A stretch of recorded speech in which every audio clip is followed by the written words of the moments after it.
किसानों की आय बढ़ाना प्रधानमंत्री श्री नरेंद्र मोदी जी की सर्वोच्च प्राथमिकता है। मुझे बताते हुए प्रसन्नता है कि आज भारत नारियल उत्पादन में दुनिया में नंबर 1 है। शिवराज सिंह चौहान, केंद्रीय मंत्री, आंध्र प्रदेश में नारियल के उत्पादन को बढ़ाने की अपार संभावनाएं हैं।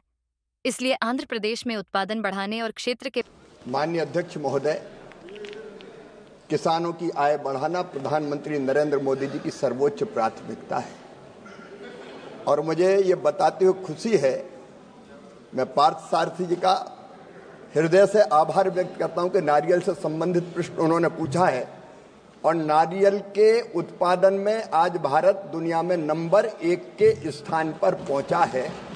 प्रधानमंत्री जी की उत्पादन बढ़ाने की नीति के कारण आंध्र प्रदेश में भी नारियल का उत्पादन माननीय अध्यक्ष महोदय होता है। मुझे बताते हुए खुशी है कि नारियल की उत्पादकता बढ़ाने के लिए 2014-15 के दौरान नारियल का उत्पादन 140 लाख मीट्रिक टन था, वो बढ़कर अब 153.29 लाख मीट्रिक टन हो गया है और विश्व में हमारी उत्पादकता सबसे अधिक है।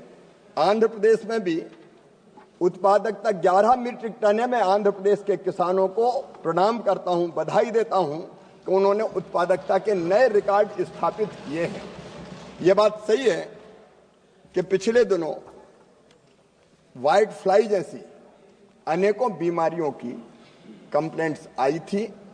मैं माननीय सदस्य को बताना चाहता हूं कि नारियल विकास बोर्ड ने इसके लिए, इसको नियंत्रित करने के लिए विभिन्न केंद्रीय संस्थान जैसे केंद्रीय बागानी फसल शोध संस्थान, कासारगोड केरल, राष्ट्रीय कृषि कीट संसाधन ब्यूरो बेंगलोर, राज्य कृषि विश्वविद्यालय जैसे डॉक्टर BSIR बागवानी विश्वविद्यालय, तमिलनाडु कृषि विश्वविद्यालय, कोयम्बटूर के माध्यम से इस व्हाइट फ्लाई के प्रबंधन के लिए 8 परियोजनाएं अनुमोदित की है और इन संस्थानों ने व्हाइट फ्लाई के रोकथाम के लिए जैविक नियंत्रण की संस्तुति की है।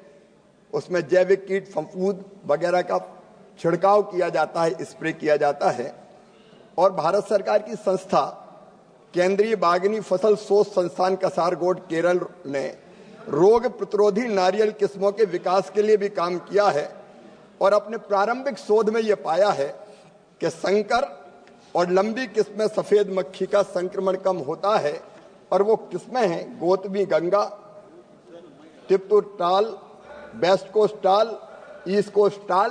तो लगातार ये प्रयत्न किए जा रहे हैं कि व्हाइट फ्लाई जैसे रोगों की रोकथाम की जाए। माननीय अध्यक्ष महोदय, माननीय विद्वान सदस्य का कहना बिल्कुल सही है। आंध्र प्रदेश में नारियल के उत्पादन को बढ़ाने की अपार संभावनाएं हैं और इसलिए आंध्र प्रदेश में उत्पादन बढ़ाने के लिए, क्षेत्र के विस्तार के लिए अनेकों प्रयास प्रारंभ किए गए हैं। नारियल विकास बोर्ड की नारियल क्षेत्र विस्तार पर एक विशेष योजना है जिसमें प्रति हेक्टर 6,500 से लेकर 15,000 रुपए तक की वित्तीय सहायता दी जाती है।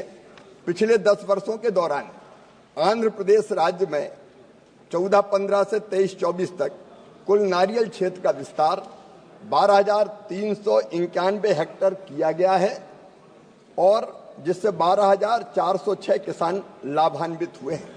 इसके अतिरिक्त माननीय अध्यक्ष महोदय, आंध्र प्रदेश सहित सभी राज्यों के लिए नारियल क्षेत्र के समग्र विकास के लिए बोर्ड की विभिन्न योजनाओं के माध्यम से गुणवत्तापूर्ण रोपण सामग्री का उत्पादन और उत्पादकता वृद्धि, मूल्य संवर्धन और विपणन, बीमा कवरेज और कौशल विकास के लिए वित्तीय सहायता प्रदान कर रहा है। मैं माननीय सदस्य को आश्वस्त करता हूं कि मैं राज्य की टीम के साथ भी, मैं अनेकों राज्यों में अलग अलग फसल के लिए जाता हूं, उनके साथ और राज्य की टीम के साथ बैठकर अगर क्षेत्र के विस्तार के लिए और कदम उठाने होंगे तो हम जरूर उठाएंगे। माननीय अध्यक्ष महोदय, ICR ने भी लगातार ये प्रयत्न की है कि जो अलग अलग प्रकार की बीमारी नारियल के पाम ट्री के ऊपर जो आती है उस पर शोध किया जाए और शोध करने के बाद माननीय अध्यक्ष जी उन बीमारियों से निपटने के अनेक उपाय किए गए हैं। केरल कृषि विश्वविद्यालय द्वारा YSR बागवानी विश्वविद्यालय द्वारा भी नई फसलें विकसित की गई है। कर्नाटक और केरल में कीटों और बीमारी की समस्याओं के लिए राज्य ने विशेष हस्तक्षेप की मांग की थी। उसके लिए भी किसानों को 50 करोड़ 56 लाख रुपए की सहायता प्रदान की गई है। सभी राज्यों में तमिलनाडु में रूट बिल्ट के प्रबंधन के लिए बोर्ड के द्वारा रीप्लांटिंग रिजुनेशन योजना के अंतर्गत 4000 हेक्टेयर क्षेत्र में 17 करोड़ 90 लाख रुपए खर्च किए गए। केरल हो, कर्नाटक हो या तमिलनाडु हो, जब ऐसी बीमारियां आती है तो हम लगातार प्रयत्न करते हैं कि बीमारियों का नियंत्रण भी किया जाए और किसानों को सहायता भी दी जाए।